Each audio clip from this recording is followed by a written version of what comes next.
मेरा नाम अर्जुन मेहता है।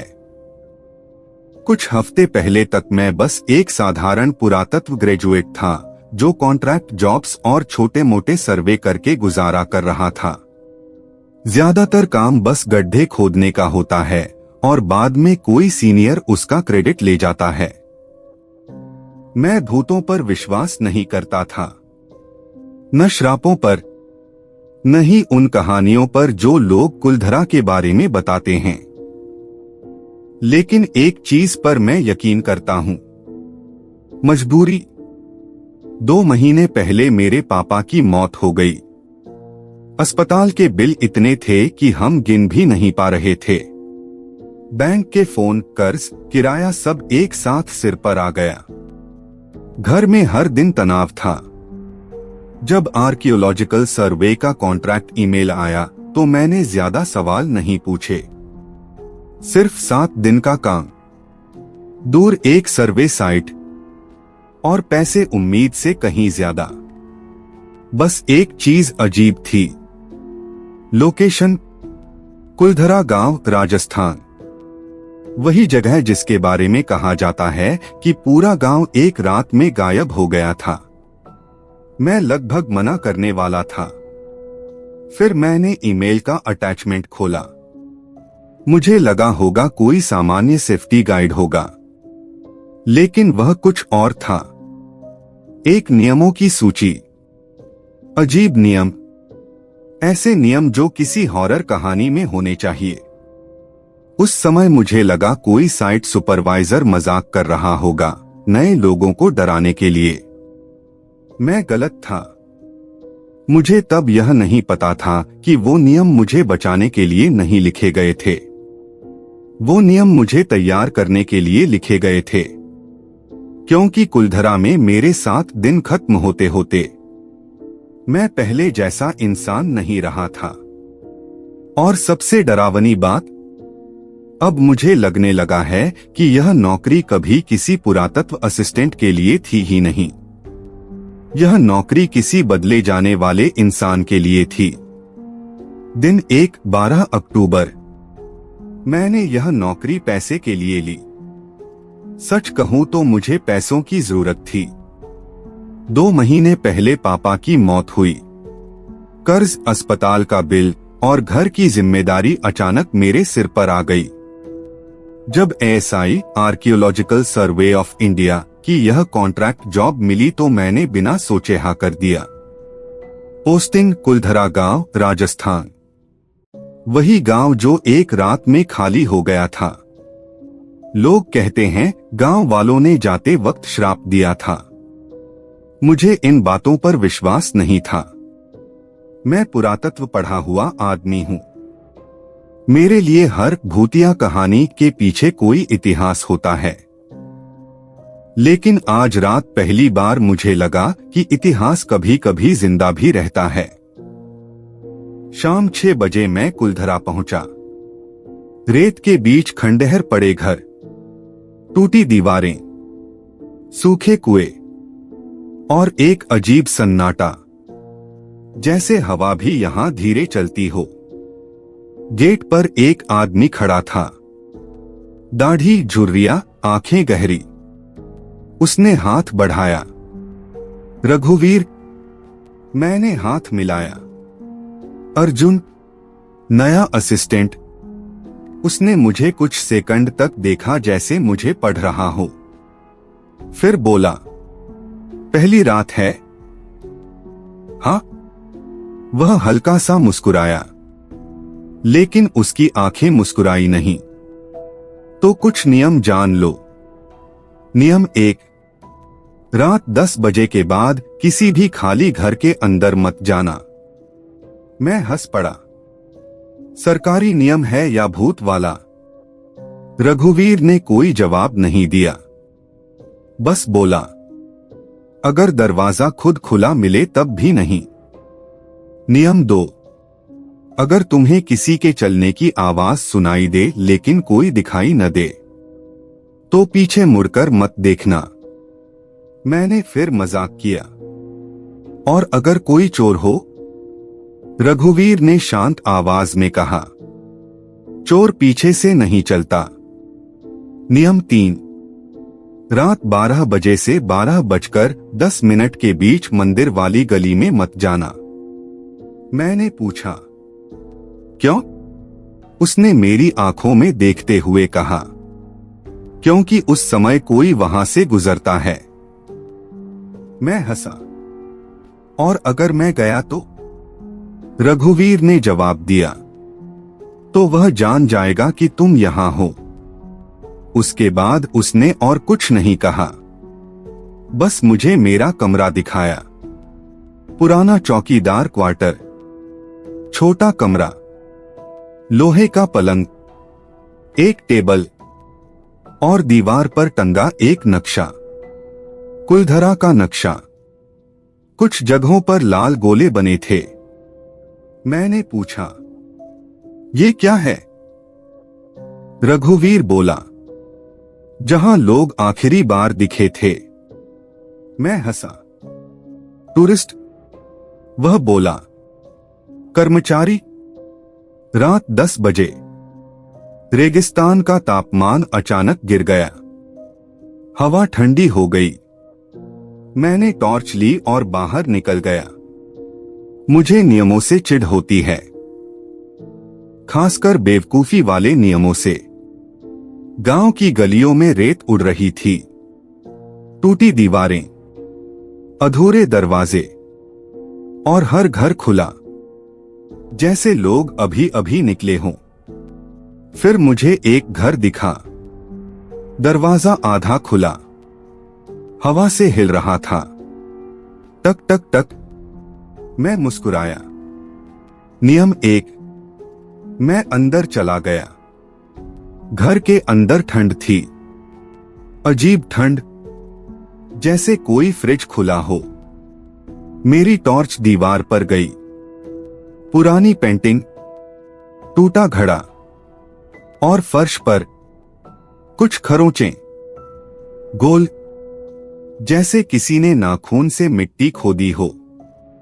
फिर मुझे आवाज सुनाई दी, धीमी, पीछे से, चर्र चर्र चर्र, जैसे कोई रेत पर नंगे पैर चल रहा हो। मैं रुका। आवाज मेरे ठीक पीछे थी। नियम 2 याद आया, पीछे मत देखना। मैं हंसा। कोई गाइड होगा। मैं मुड़ा। कोई नहीं था, लेकिन रेत पर ताजे पैरों के निशान थे। नंगे पैर, और वे मेरे पैरों की तरफ आ रहे थे। तभी मेरे टखने में तेज जलन हुई। मैं नीचे झुका। मेरे पैर पर 3 लंबी खरोंचें थीं, जैसे किसी ने नाखून मारे हों। और तभी मेरे कान के बिल्कुल पास किसी ने फुसफुसाया, बहुत धीमी आवाज, सूखी, जैसे मिट्टी बोल रही हो, तू नया है। मैं पलटा। कोई नहीं, लेकिन दरवाजा अब बंद था। मैं भागकर बाहर निकला। दिल जोर से धड़क रहा था। रघुवीर बाहर खड़ा था, जैसे वह पहले से इंतजार कर रहा हो। उसने मेरे पैर की खरोंच देखी और धीरे से सिर हिलाया। पहला नियम तोड़ दिया। मैंने गुस्से में कहा, कोई जानवर होगा। वह शांत बोला, जानवर फुसफुसाते नहीं। मैंने कुछ नहीं कहा, लेकिन उसी वक्त मुझे एहसास हुआ, रेत पर अभी भी पैरों के निशान बन रहे थे, जैसे कोई अदृश्य चीज मेरे चारों तरफ घूम रही हो। रघुवीर ने धीरे से कहा, अभी सिर्फ उसने तुझे सूंघा है। मैंने पूछा, कौन? रघुवीर ने गांव के बीच बने पुराने मंदिर की तरफ इशारा किया और बोला, जिसे यहां लोग वेताल कहते हैं। तभी मंदिर की दिशा से किसी के दौड़ने की आवाज आई, नंगे पैरों की, तेज, बहुत तेज। और वो आवाज सीधे हमारी तरफ आ रही थी। रघुवीर अचानक चिल्लाया, कमरे में भागो। मैं भागा, लेकिन दौड़ते वक्त मुझे साफ सुनाई दिया मेरे पीछे कोई और भी दौड़ रहा था और उसकी सांस मेरे कान के ठीक पीछे थी।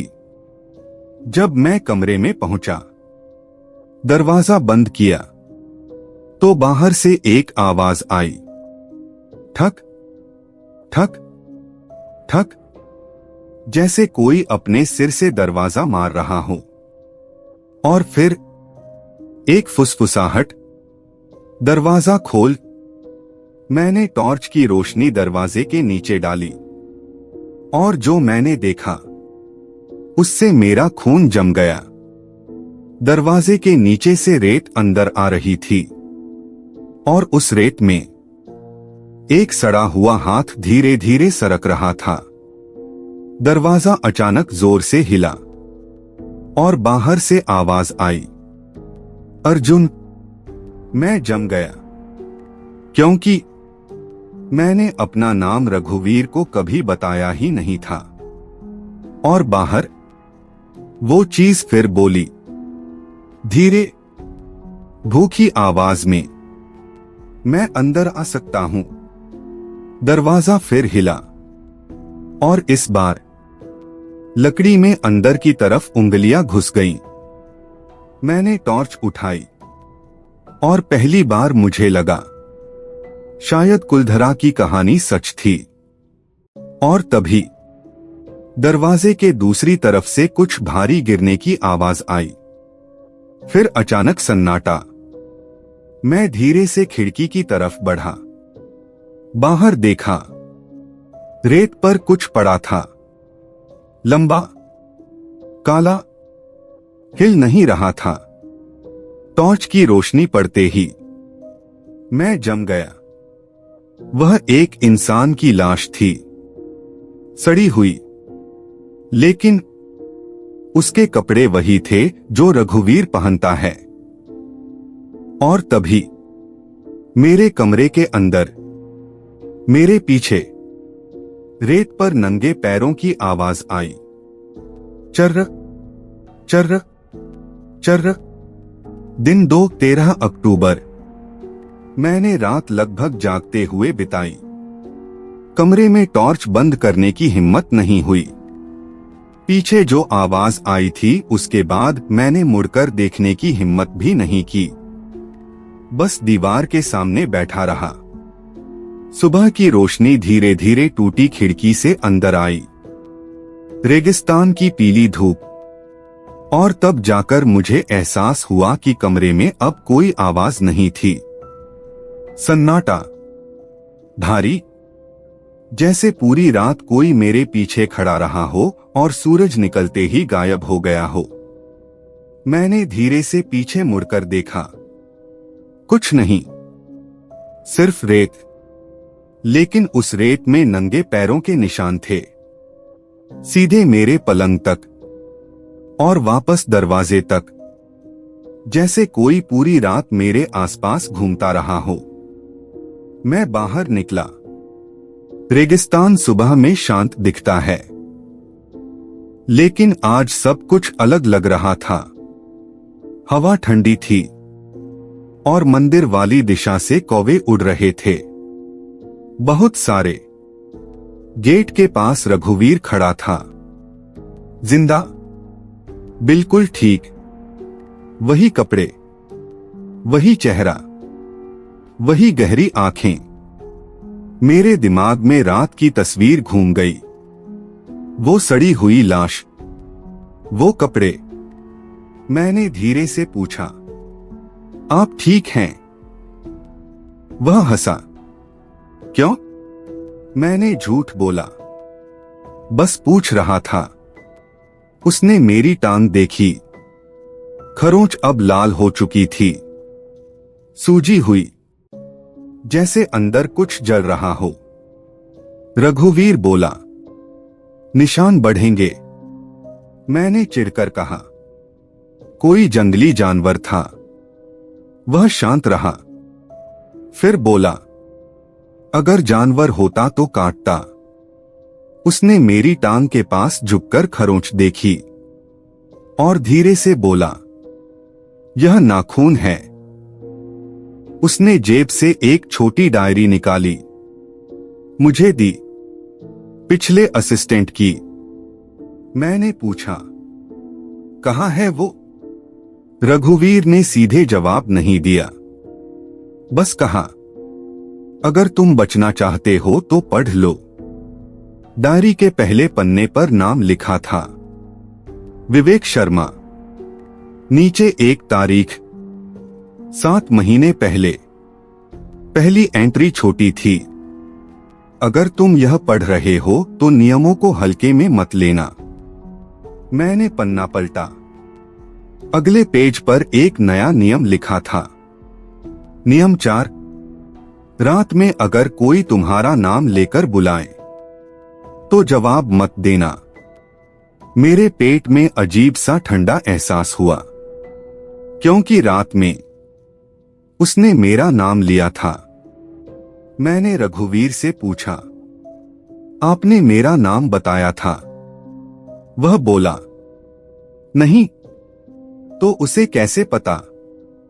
रघुवीर ने गांव की तरफ देखा और धीरे से कहा, वो सुनता है। दोपहर में हम दोनों सर्वे करने निकले। कुलधरा के खंडहर दिन में कम डरावने लगते हैं, लेकिन आज मुझे हर दीवार के पीछे कुछ छिपा हुआ महसूस हो रहा था। हम मंदिर की तरफ जा रहे थे। मैंने पूछा, ये वेताल वाली कहानी क्या है? रघुवीर कुछ देर चुप रहा, फिर बोला, यह कहानी नहीं है। उसने मंदिर की टूटी दीवार की तरफ इशारा किया। 180 साल पहले यहां एक आदमी मरा था। कौन? राजा का कारिंदा। क्या हुआ था? रघुवीर बोला, गांव वालों ने उसे जिंदा दफना दिया। मैंने हंसने की कोशिश की। क्यों? क्योंकि वो हर घर से औरतें मांगता था।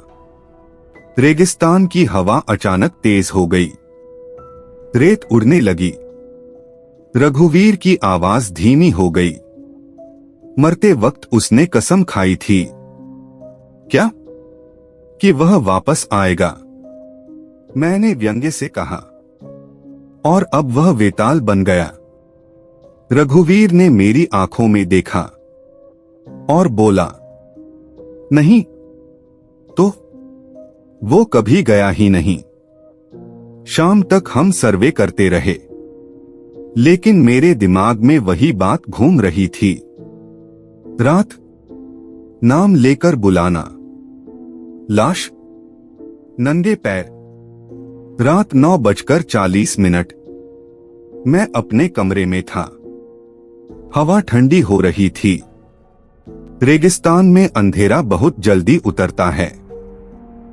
तभी बाहर से आवाज आई, अर्जुन। मैं जम गया। आवाज साफ थी, रघुवीर की। मैंने दरवाजे की तरफ देखा, फिर घड़ी देखी, 9:45। अभी 10 नहीं बजे थे। मैंने दरवाजा खोला। बाहर रघुवीर खड़ा था, थोड़ा घबराया हुआ। जल्दी चलो। क्यों? मंदिर में कुछ मिला है। मैं उसके पीछे चल पड़ा, लेकिन चलते हुए मुझे एक बात अजीब लगी। रघुवीर बहुत तेज चल रहा था, लगभग दौड़ते हुए। मैंने पूछा, क्या मिला? वह बोला, तुम खुद देख लो। हम मंदिर की गली में पहुंच गए। तभी मेरी नजर घड़ी पर गई, 12:01। मेरा दिल धड़कना बंद सा हो गया। नियम 3, 12 से 12:10 के बीच मंदिर वाली गली में मत जाना। मैंने रघुवीर को पकड़ा। रुको। वह मुड़ा। उसकी आंखें अजीब थीं, खाली। मैंने कहा, हम यहां नहीं आ सकते। वह मुस्कुराया, धीरे, बहुत धीरे। क्यों नहीं? और तभी मुझे एहसास हुआ, उसके पैर रेत में निशान नहीं बना रहे थे। मैं पीछे हट गया। आप रघुवीर नहीं हो। उसने सिर थोड़ा टेढ़ा किया, जैसे कोई जानवर आवाज पहचानने की कोशिश करता है।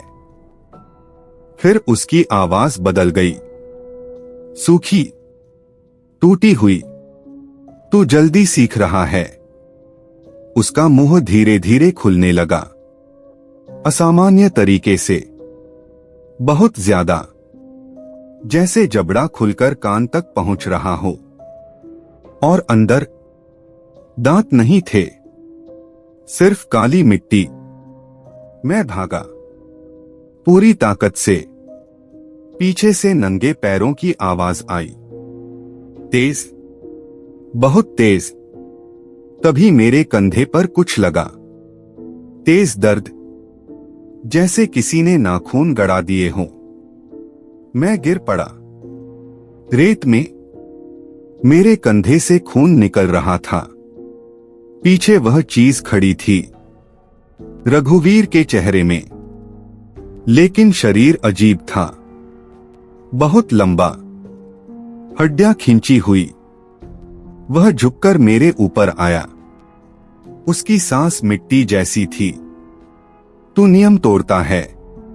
उसने मेरी गर्दन के पास नाखून रखे, धीरे से। मुझे पसंद है। मैंने आंखें बंद कर ली। मुझे लगा यहीं खत्म हो गया। तभी अचानक तेज रोशनी चमकी और किसी ने चिल्लाया, पीछे हट। कुछ भारी चीज उस प्राणी से टकराई। वह पीछे गिरा। मैंने आंखें खोली।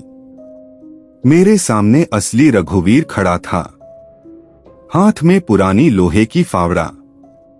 उसने मेरा हाथ पकड़ा। भागो। हम दौड़ने लगे। पीछे से एक भयानक चीख आई, गुस्से से भरी, जैसे कोई जानवर शिकार छिन जाने पर चिल्लाता है। हम चौकी तक पहुंचे। दरवाजा बंद किया। मैं हाँफ रहा था। वो क्या था? रघुवीर ने धीरे से कहा, वही जिसे तू खोजने आया है। मैंने पूछा, वेताल? रघुवीर ने सिर हिलाया। हाँ। फिर उसने मेरी आंखों में देखते हुए कहा, और अब? वह मेरी घायल टांग की तरफ देखने लगा। अब उसे पता है कि तू कहां रहता है। तभी बाहर रेत पर नंगे पैरों की आवाज फिर से सुनाई दी, धीमी, साबित कदम। और इस बार वह आवाज हमारे दरवाजे के ठीक बाहर आकर रुक गई। फिर दरवाजे पर धीरे से 3 उंगलियां खटखटाई और बाहर से आवाज आई, अर्जुन। मैं वापस आ गया। दिन 14 अक्टूबर। मैंने दरवाजे को पूरी रात घूरा, न सोया न हिला, बस बैठा रहा फावड़े को पकड़े। बाहर जो भी था वह कुछ देर दरवाजे पर खड़ा रहा। नंगे पैरों की हल्की चर्र चर्र आवाज। फिर धीरे धीरे वह आवाज दूर चली गई। लेकिन जाने से पहले उसने आखिरी बार फुसफुसाया, अभी नहीं, जल्दी ही।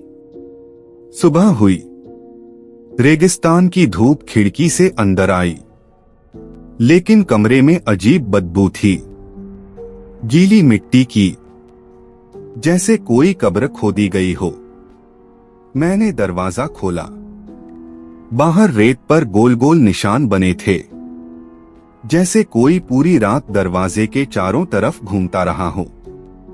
और ठीक सामने रेत में कुछ दबा हुआ था। मैं झुका, उसे बाहर निकाला। वह एक इंसानी उंगली थी, सड़ी हुई, काली, नाखून बेहद लंबे। मेरे पेट में मरोड़ उठी। तभी पीछे से आवाज आई, वो तुझे निशान दे रहा है। मैं मुड़ा। रघुवीर था। उसने उंगली देखी और गंभीर हो गया। आज तीसरा दिन है। तो आज से वो खेलना शुरू करेगा। मैंने गुस्से से कहा, ये सब क्या है? कोई इंसान ऐसा कर रहा है या तुम लोग यहां टूरिस्ट डराने का ड्रामा करते हो? रघुवीर कुछ सेकंड चुप रहा, फिर बोला, अगर ड्रामा होता, उसने मेरी टांग की तरफ इशारा किया, तो ये घाव हर घंटे गहरा क्यों हो रहा है? मैंने नीचे देखा। कल वाली खरोंच अब काली पड़ रही थी, जैसे अंदर से सड़ रही हो। रघुवीर ने जेब से एक छोटा कपड़ा निकाला, मेरी टांग पर कसकर बांध दिया। यह अभी शुरुआती निशान है। अगर नियम तोड़ते रहे, उसने मेरी आंखों में देखा, तो शरीर उसका नक्शा बन जाएगा। मैंने दांत भींचे। मुझे सारे नियम बताओ। रघुवीर ने सिर हिलाया। नहीं। क्यों? क्योंकि अगर तू सब जान गया, वह धीमे बोला, तो तू उन्हें तोड़ने की कोशिश करेगा। मैं चुप हो गया, क्योंकि वह सही था। हम दोनों सर्वे के लिए निकले। आज हमें गांव के पीछे वाले हिस्से की खुदाई करनी थी। कुलधरा के पीछे आधा दबा हुआ कुआं है, पुराना, गहरा। रघुवीर बोला, यहीं से शुरुआत हुई थी। किस चीज की? वेताल की। हम कुएं के पास पहुंचे। हवा अचानक ठंडी हो गई। रेगिस्तान में ऐसी ठंड अजीब थी। मैंने कुएं में टॉर्च डाली। अंधेरा, बहुत गहरा। फिर रोशनी किसी चीज पर पड़ी। हड्डियां, बहुत सारी, मानव हड्डियां। मैं पीछे हट गया। ये क्या है? रघुवीर बोला, गांव वालों ने उसे जिंदा यहीं फेंका था। तभी मुझे डायरी याद आई। मैंने बैग से निकाली, पन्ने पलटे। अगले पेज पर एक नया नियम लिखा था। नियम 5, अगर तुम्हें कहीं से मिट्टी खोदने की आवाज सुनाई दे, तो उस दिशा में मत जाना। मैंने पन्ना बंद किया और उसी पल हमें आवाज सुनाई दी। खुर्र खुर्र खुर्र, जैसे कोई मिट्टी खोद रहा हो। आवाज कुएं के पीछे से आ रही थी। मैंने रघुवीर की तरफ देखा। उसने तुरंत सिर हिलाया, मत जा। लेकिन मेरे अंदर जिज्ञासा थी, पुरातत्व वाले दिमाग की बीमारी। अगर कोई खोद रहा है तो कुछ ढूंढ रहा है। मैं धीरे धीरे आवाज की तरफ बढ़ा। रघुवीर ने पीछे से कहा, अर्जुन, मत। लेकिन मैं पहले ही मुड़ चुका था। कुएं के पीछे की तरफ। वहां एक छोटा सा गड्ढा था और कोई उसमें बैठा था, पीठ मेरी तरफ, नंगा, पतला। उसके हाथ मिट्टी खोद रहे थे, बहुत तेज, पागलों की तरह। मैंने कहा, हुलो। वह रुक गया। धीरे धीरे उसने सिर घुमाया और मैं जम गया। वह विवेक शर्मा था, डायरी वाला आदमी। मैंने उसकी फोटो देखी थी पहले पेज पर, लेकिन उसका चेहरा आधा सड़ा हुआ था, आंखें धंसी हुई, मुंह मिट्टी से भरा। वह मुस्कुराया। मिट्टी उसके दांतों से गिरने लगी। तू नया है? मेरे गले से आवाज नहीं निकली। वह धीरे धीरे खड़ा हुआ। उसका शरीर अजीब तरह से मुड़ा हुआ था, जैसे हड्डियां गलत दिशा में जुड़ी हों। वो तुझे ढूंढ रहा है, मैंने पूछा। कौन? वह हंसा, खाली हंसी, जिसने मुझे ढूंढ लिया था। अचानक उसकी गर्दन 180 डिग्री घूम गई। पूरी हड्डियों की आवाज आई और उसकी आंखें अब मेरे पीछे देख रही थीं। मैंने धीरे धीरे पीछे मुड़कर देखा। कुएं के किनारे वह खड़ा था, वही प्राणी, रघुवीर के चेहरे में, लेकिन अब शरीर पूरा दिख रहा था। बहुत लंबा, कम से कम 7.5 फुट, हाथ घुटनों से नीचे, उंगलियां पतली और नाखून चाकू जैसे। उसका मुंह खुला हुआ था, बहुत ज्यादा, जैसे जबड़ा टूटकर लटक रहा हो। और उसके अंदर अंधेरा नहीं था, अंदर रेत हिल रही थी, जैसे किसी कब्र में कीड़े हिलते हैं। विवेक अचानक हंसा। देख, वो आ गया। और अगले ही सेकंड वेताल ने उसे पकड़ लिया। नाखून उसकी पीठ में घुस गए। विवेक चीखा। फिर वेताल ने उसका सिर पकड़कर सीधे कुएं में दे मारा। हड्डी टूटने की आवाज आई, भयानक। मैं जम गया, हिल नहीं पा रहा था। वेताल धीरे धीरे मेरी तरफ मुड़ा। उसकी आंखें काली थीं, खाली। फिर उसने गहरी सांस ली, जैसे मेरी गंध पहचान रहा हो। तू? उसने फुसफुसाया। मुझे अच्छा लगता है। तभी पीछे से रघुवीर चिल्लाया, अर्जुन भाग। मैं दौड़ा पूरी ताकत से, लेकिन पीछे से आवाज आई, तेज, नंगे पैरों की। और इस बार वह बहुत तेज था। अचानक मेरे कंधे पर कुछ गिरा, भारी। मैं जमीन पर गिर पड़ा। वेताल मेरे ऊपर था। उसकी उंगलियां मेरी छाती में धंस रही थीं। मैंने फावड़ा उठाकर उसके चेहरे पर मारा। 1 बार, 2 बार, लेकिन उसका चेहरा बस मिट्टी जैसा बिखर गया और फिर वापस बन गया। वह हंसा, लोहे से कुछ नहीं होगा। उसने मेरा गला पकड़ लिया, धीरे धीरे दबाते हुए। मेरी आंखों के सामने अंधेरा आने लगा। तभी रघुवीर ने जेब से कुछ निकाला, एक छोटा तांबे का घंटा। उसने जोर से बजाया, तननननन। वेताल अचानक पीछे हट गया, जैसे उसे दर्द हुआ हो। उसने गुस्से से चीख मारी और एक छलांग में अंधेरे में गायब हो गया। मैं जमीन पर पड़ा हाफ रहा था। रघुवीर मेरे पास बैठा। अब समझ आया। मैंने सिर हिलाया। हाँ?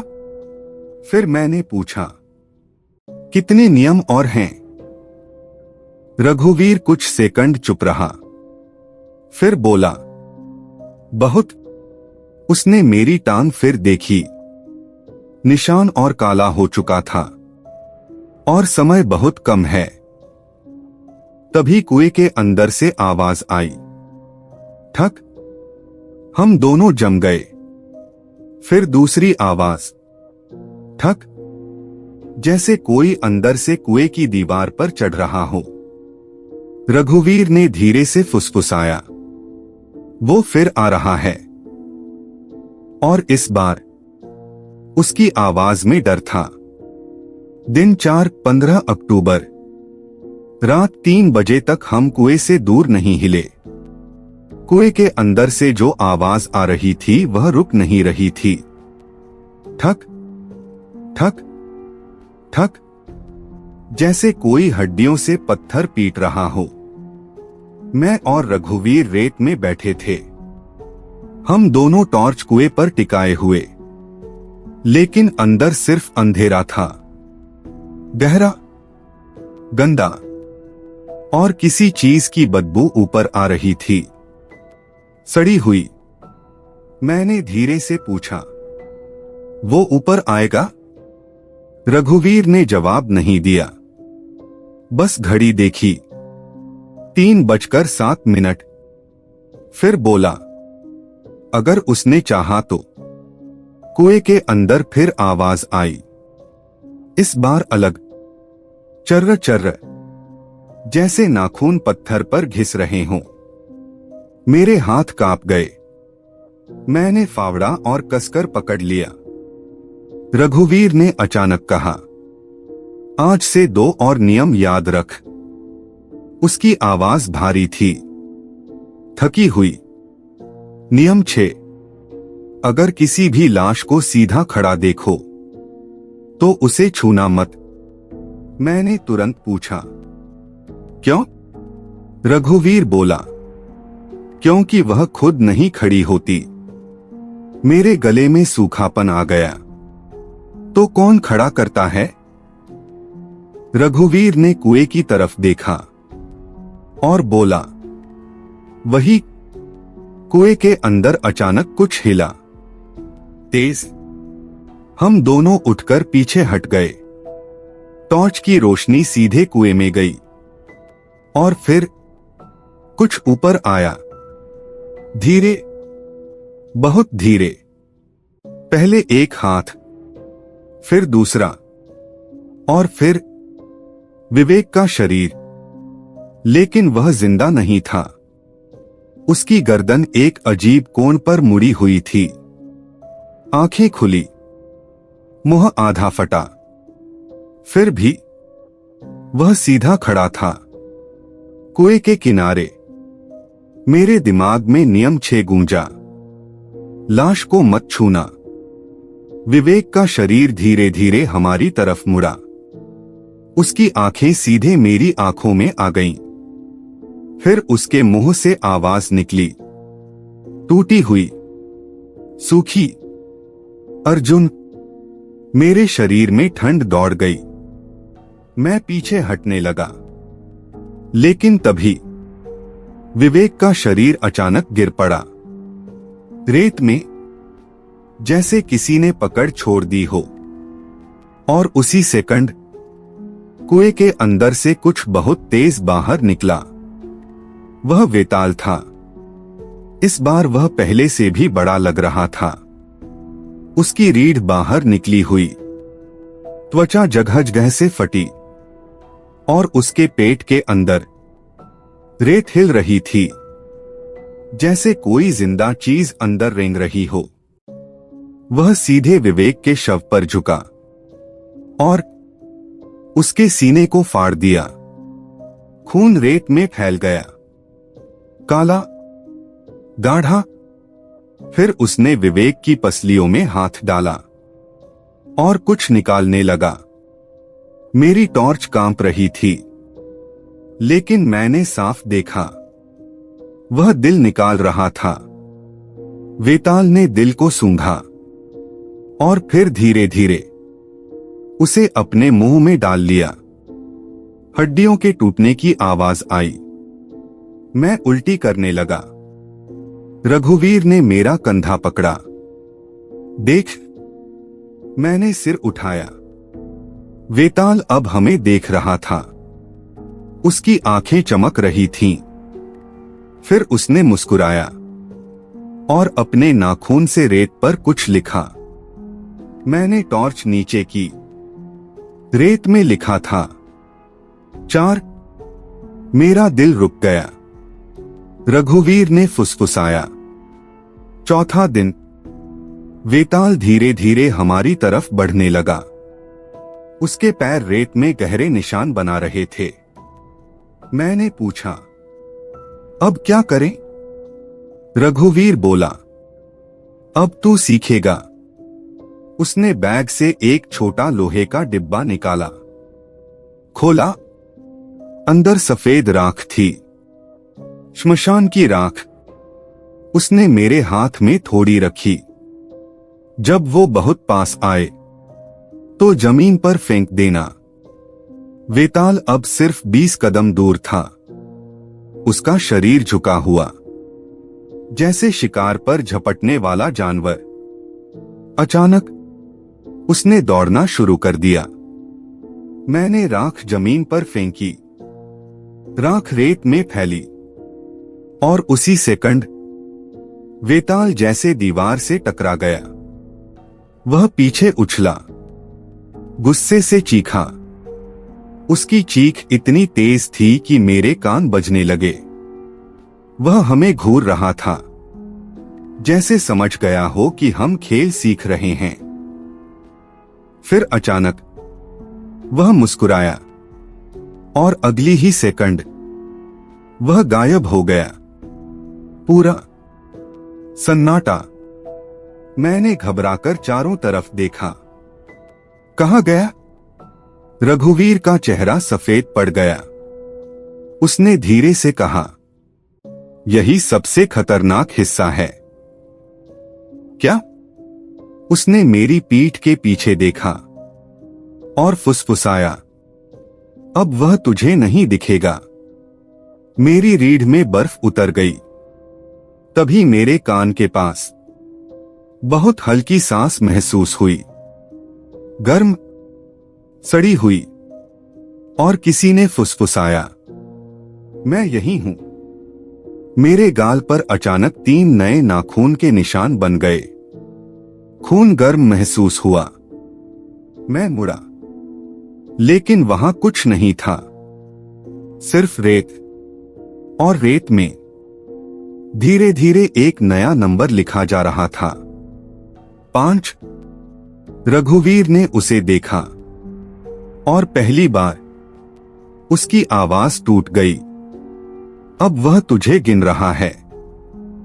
तभी मंदिर की दिशा से अचानक घंटी बजने लगी, लेकिन वहां कोई नहीं था। घंटी अपने आप बज रही थी, टन टन टन।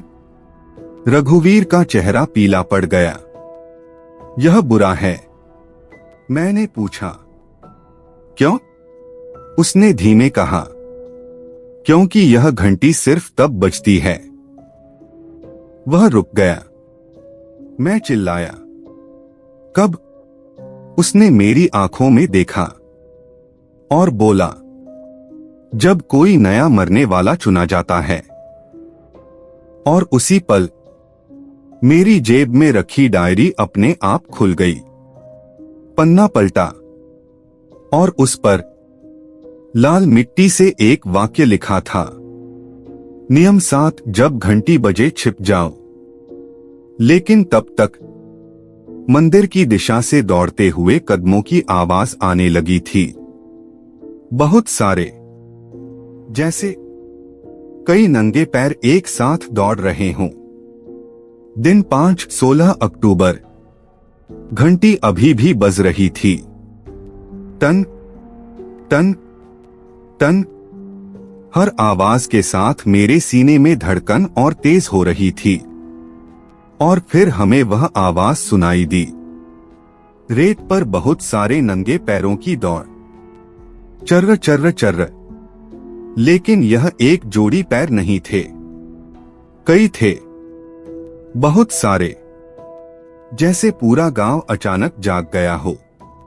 रघुवीर ने मेरा हाथ पकड़ लिया। भाग! हम दोनों मंदिर वाली गली से उल्टी दिशा में दौड़े। पीछे मुड़कर देखने की हिम्मत नहीं हुई, लेकिन आवाज पास आ रही थी, बहुत तेज। मैंने पीछे झलक देखी और मेरा खून जम गया। रेत में कई आकृतियां दौड़ रही थीं, इंसानों जैसी, लेकिन टेढ़ी, टूटी, जैसे उनके शरीर गलत जगह से जुड़े हों। विवेक उनमें से एक था। उसका सिर अभी भी टेढ़ा लटका हुआ, लेकिन वह दौड़ रहा था। मैं चिल्लाया, ये क्या है? रघुवीर ने बिना पीछे देखे कहा, वो अकेला नहीं है। क्या मतलब? वेताल लाशों को इस्तेमाल करता है। हम चौकी तक पहुंचे। दरवाजा बंद किया। रघुवीर ने जल्दी से लोहे की कुंडी लगा दी। बाहर कदमों की आवाज आकर रुक गई। फिर धीरे धीरे दरवाजे के चारों तरफ घूमने लगी। चर्र चर्र चर्र।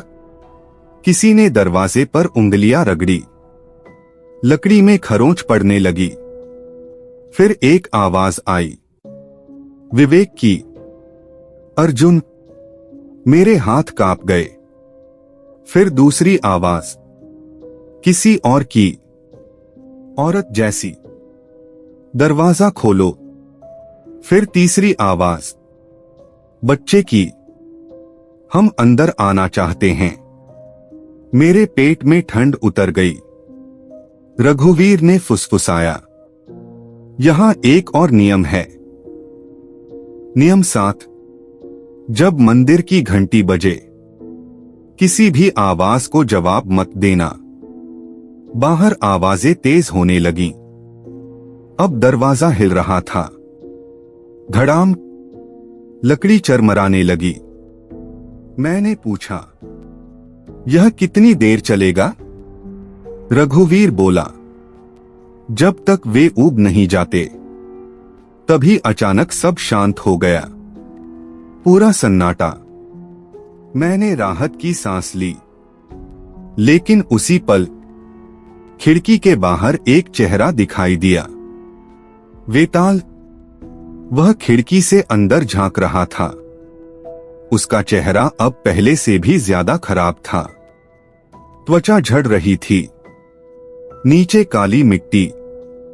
और उसकी आंखों के अंदर कुछ हिल रहा था, जैसे कीड़े। वह मुस्कुराया, तू जल्दी सीख गया। फिर उसने अपना सिर खिड़की से अंदर घुसाने की कोशिश की, लेकिन लोहे की सलाखों से टकरा गया। वह गुस्से से चीखा, फिर धीरे धीरे पीछे हट गया।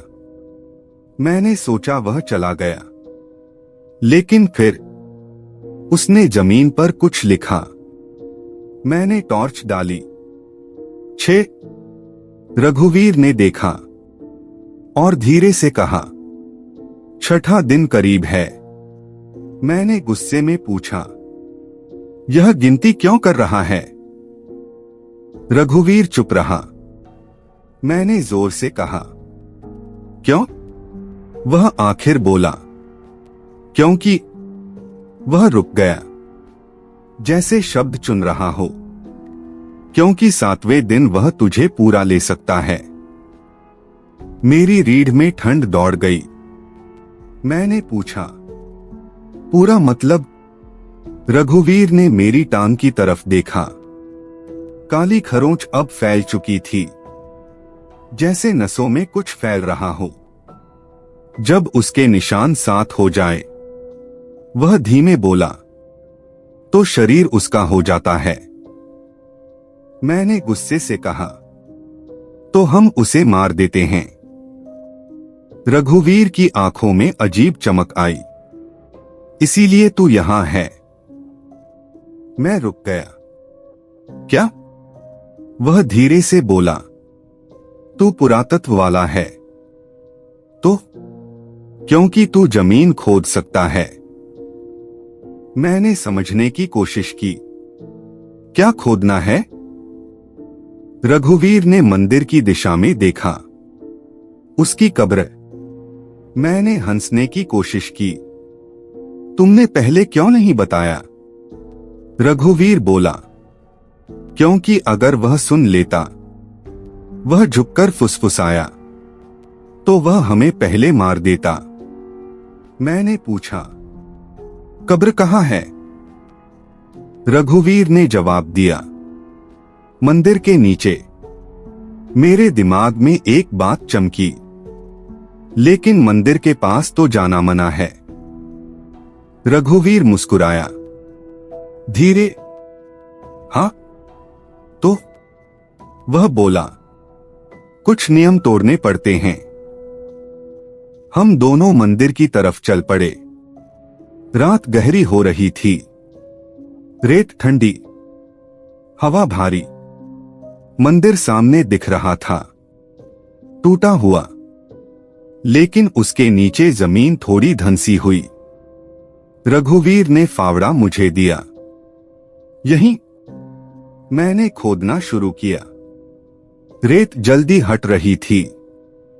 कुछ मिनट बाद फावड़ा किसी चीज से टकराया। ठक, मैंने रेत हटाई। नीचे पुरानी लकड़ी की पेटी थी। मेरा दिल जोर से धड़कने लगा। रघुवीर बोला, खोलो। मैंने ढक्कन उठाया।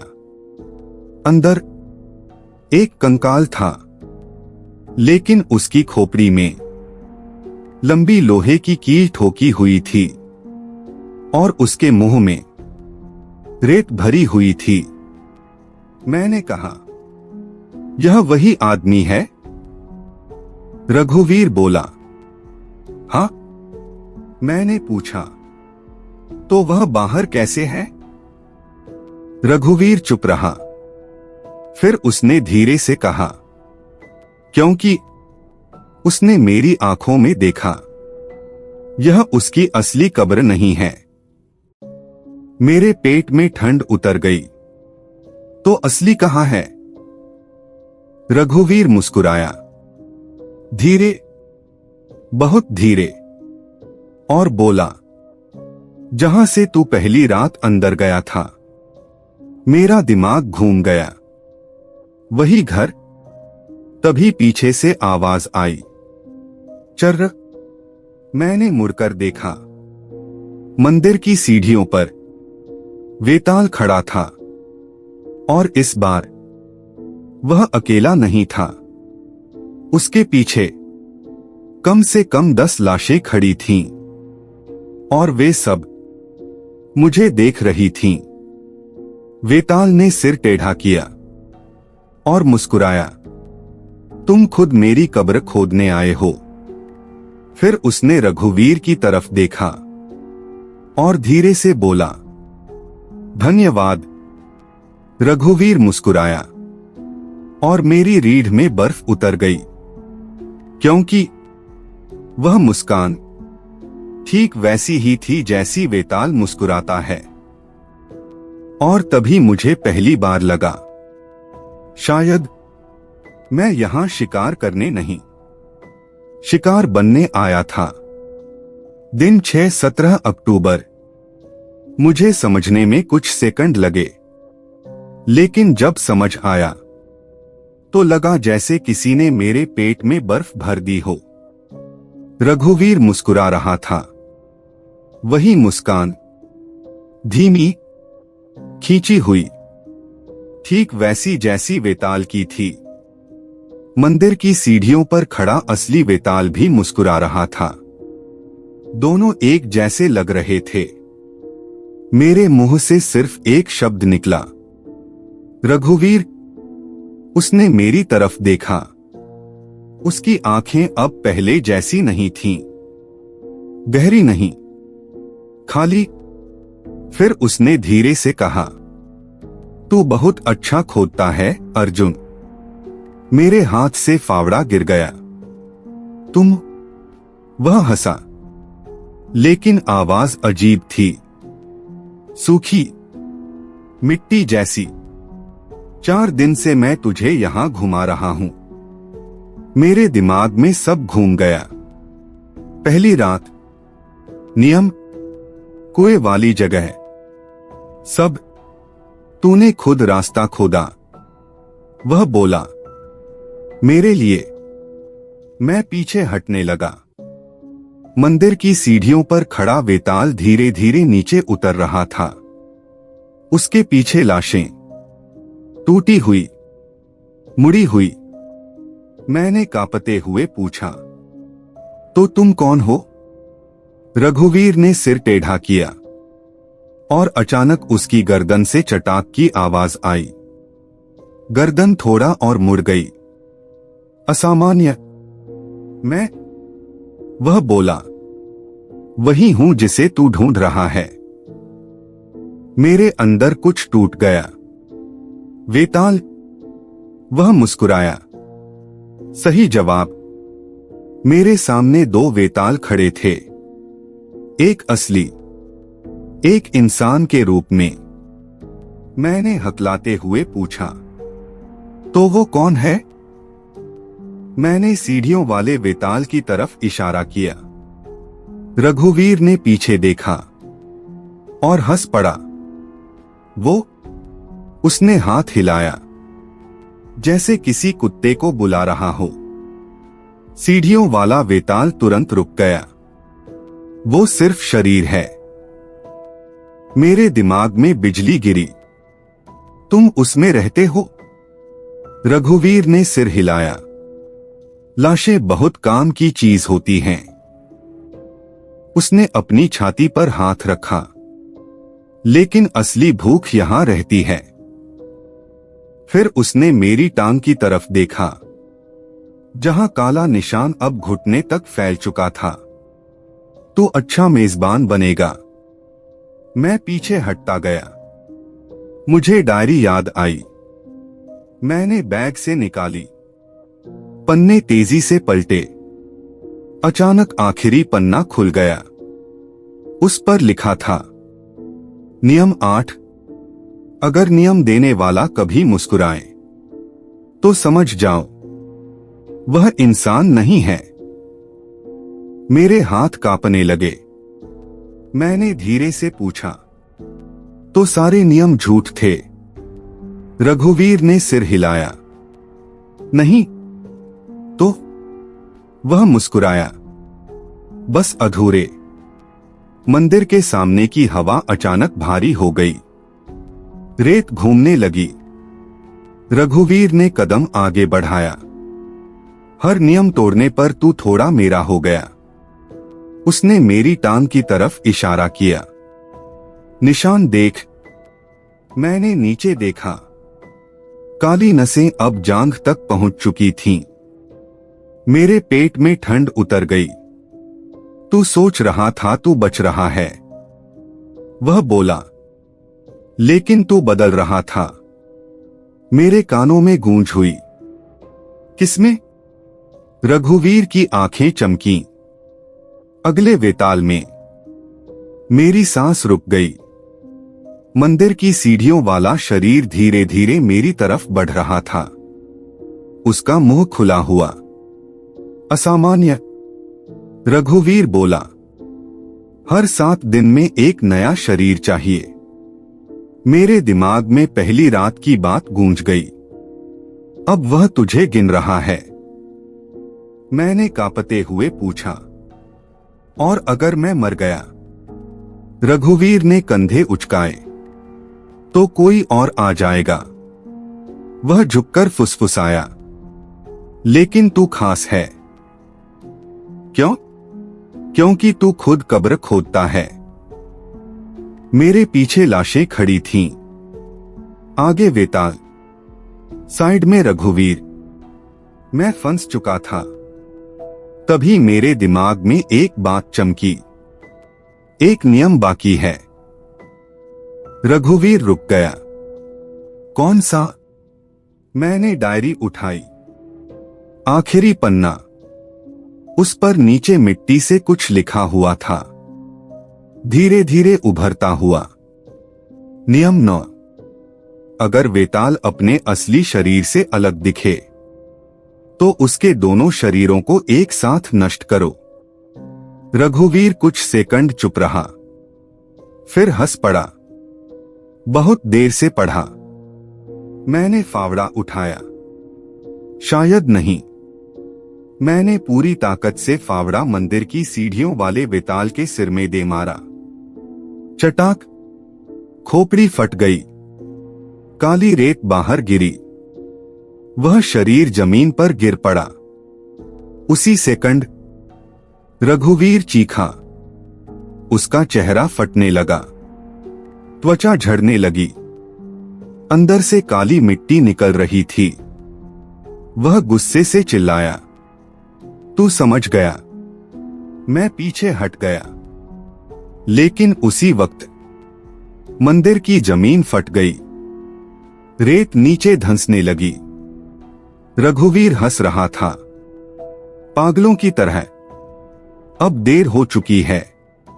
उसने मंदिर के नीचे की जमीन की तरफ इशारा किया, क्योंकि रेत और धंस गई और नीचे कुछ हिल रहा था, बहुत बड़ा। मेरी टॉर्च नीचे गई और मेरा दिल रुक गया।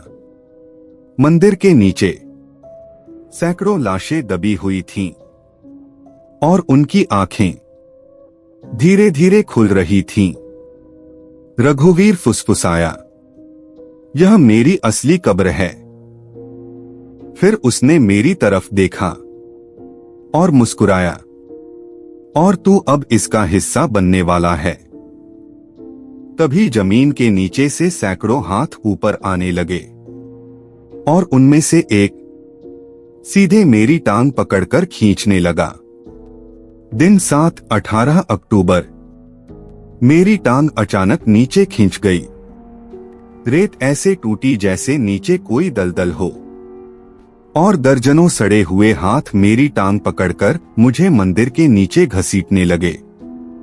मैं चिल्लाया, फावड़ा जमीन में गाड़ दिया। पूरी ताकत से खुद को ऊपर खींचने की कोशिश की, लेकिन नीचे से खींचने वाली ताकत इंसानी नहीं थी। सैकड़ों हाथ, ठंडे, सड़े हुए, हड्डियों जैसे। मेरे जूते की एड़ी निकल गई। रेत मेरे घुटने तक धंस गई। ऊपर खड़ा रघुवीर हंस रहा था। अब उसका चेहरा आधा उतर चुका था। त्वचा जगह जगह से लटक रही थी। नीचे काली मिट्टी, और उस मिट्टी के अंदर सफेद कीड़े रेंग रहे थे। वह धीरे धीरे मेरी तरफ झुका। 7वां दिन। उसने फुसफुसाया। मुझे अचानक डायरी याद आई। एक नियम अभी बाकी था, छिपा हुआ नियम। मैंने कांपते हाथों से डायरी निकाली। आखिरी पन्ना, जिसे मैंने अभी तक नहीं पढ़ा था। पन्ना आधा जला हुआ था, लेकिन नीचे मिट्टी से लिखा वाक्य साफ दिख रहा था। नियम 10। अगर वेताल तुम्हें अपने कब्र में खींच ले, तो उसे वही दर्द दो जिससे वह मरा था। मेरे दिमाग में पहली बातचीत गूंज गई। गांव वालों ने उसे जिंदा दफना दिया था। मैंने ऊपर देखा। रघुवीर मुस्कुरा रहा था। उसे लग रहा था खेल खत्म हो चुका है। मैंने फावड़ा उठाया और पूरी ताकत से मंदिर की जमीन पर मारना शुरू किया। ठक ठक ठक। रेत और टूटने लगी। नीचे दबी लाशें और खुलने लगीं। रघुवीर चिल्लाया, क्या कर रहा है? मैंने जवाब दिया, तेरी कब्र खोल रहा हूं। मैंने फिर फावड़ा मारा। इस बार जमीन का बड़ा हिस्सा धंस गया। नीचे की लाशें पूरी तरह दिखाई देने लगीं। सैकड़ों, सबकी खोपड़ी टूटी हुई, मुंह में रेत भरी, और बीच में एक कंकाल अलग पड़ा था। उसकी खोपड़ी में वही लोहे की कील, असली वेताल। मैंने समझ लिया। रघुवीर अचानक घबरा गया। उसकी आवाज बदल गई। नहीं। मैंने फावड़ा फेंका और उस कंकाल की तरफ छलांग लगाई। सैकड़ों हाथ अभी भी मेरी टांग पकड़ रहे थे, लेकिन मैं झुककर उस खोपड़ी तक पहुंच गया। मैंने कील पकड़ी, जोर से खींची। चर्रर, कील बाहर निकल आई। उसी सेकंड रघुवीर की चीख पूरे रेगिस्तान में गूंज गई। उसका शरीर मरोड़ने लगा, हड्डियां टूटने लगीं। उसका चेहरा गिर गया, नीचे सिर्फ मिट्टी बची। मैंने कील उठाई, और कंकाल के मुंह में भरी रेत वापस ठूंस दी पूरी ताकत से। तू यहीं मरेगा, मैं चिल्लाया। मैंने कील फिर से खोपड़ी में ठोक दी। ठक, और उसी पल मंदिर के नीचे की सारी लाशें एक साथ चीख उठीं। भयानक, मानव नहीं, जैसे सैकड़ों गले एक साथ फट गए हों। फिर सब शांत हो गया। सारे हाथ ढीले पड़ गए। मैं रेत से बाहर निकल आया, घुटनों के बल गिर पड़ा। रघुवीर का शरीर जमीन पर पड़ा था। अब वह सिर्फ एक सूखा कंकाल था। रेगिस्तान में सन्नाटा फैल गया। मैं कई मिनट तक वहीं बैठा रहा, सांसें संभालता हुआ। फिर धीरे धीरे सूरज निकलने लगा। रेगिस्तान पीला हो गया, जैसे कुछ हुआ ही नहीं। लेकिन जब मैंने अपनी टांग देखी तो मेरा दिल फिर रुक गया। काला निशान अब मेरी कमर तक पहुंच चुका था। नसें काली, त्वचा सख्त, जैसे मिट्टी बन रही हो। मैं समझ गया, मैंने वेताल को रोका था, लेकिन बहुत देर से उसके निशान मेरे अंदर रह गए थे। 3 दिन बाद मैं अस्पताल पहुंचा। डॉक्टरों ने कहा यह कोई संक्रमण है। कोई समझ नहीं पाया, लेकिन मुझे पता है, क्योंकि रात को जब मैं सोता हूं तो मुझे वही आवाज सुनाई देती है, चर्र चर्र, नंगे पैरों की। और कभी कभी मेरे कमरे की रेत पर नए पैरों के निशान बनते हैं, मेरे अपने। कल रात मैंने आईने में देखा, मेरी आंखों के अंदर कुछ हिल रहा था, जैसे मिट्टी में कीड़े रेंगते हैं।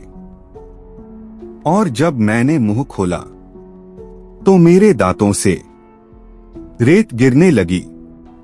मैं अभी भी इंसान हूं, शायद, लेकिन मुझे पता है यह ज्यादा दिन नहीं रहेगा, क्योंकि आज सुबह मेरे फोन पर एक ईमेल आया।